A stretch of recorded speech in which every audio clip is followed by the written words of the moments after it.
Right, so this video is essentially going to take you through how to do the dbconfig file for your database system. Now, obviously, depending on what system you're using, I'll go over what parameters you need to put, but it should basically be the same for everyone. And then I'll go over the web pages and the script in a different video. So I'm gonna get straight onto it.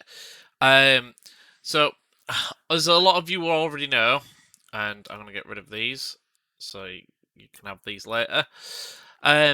You need a file called dbinit within your scripts folder. So you'll need a folder structure like this. So your entire project will need a folder structure where you can put all your pages. So that's web pages, that's your scripts, so the things that will run in the background and fetch you data back depending on what you've said to the database, and obviously put it back onto these web pages down here.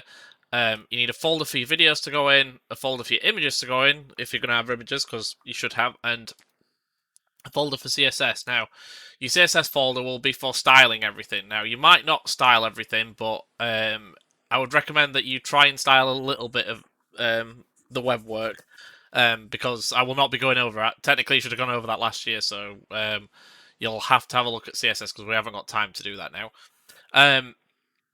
But essentially, the dbinit file is defining the 4 parameters you need to log into a database. So that's the username, which for everyone that is root, it will always be root, because obviously it's same across UAMP and XAMPP.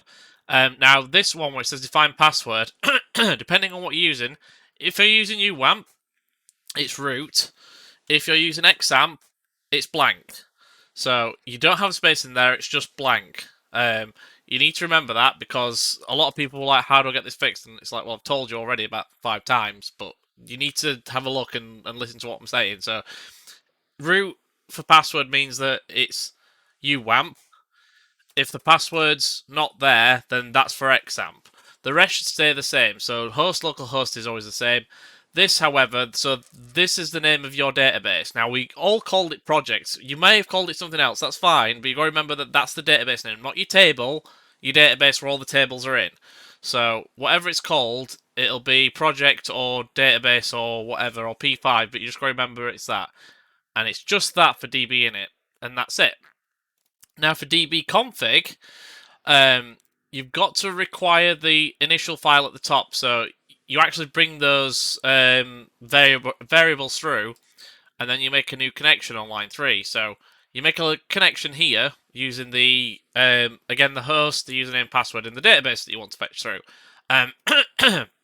This underneath is if there's a connection error. So if there's a connection error, it will tell you what the connection error is and kill the connection if there is a problem. Now, that in particular, I would suggest that you run this. So if you run just the dbconfig file after you've done init and then you've done dbconfig, just run this file on its own. If this file on its own comes up as blank, that means it's connected because obviously you're not doing anything with it. Anything other than blank, it will tell you. It will literally say connection failed and then tell you what the connection error is. So that's the first bit of dbconfig. Now, dbconfig you'll use in every single web page from now on. So what you need to make sure is that you have this safe because you will use this all the time, and it might change as you come into college and in and out of college, but make sure you've got this file safe. Make sure that you use it on every web page because we will need it going forward when we're doing the rest of your file upload project and the rest of obviously the website with editing the videos and stuff. So make sure you have it somewhere safe and you do not lose it.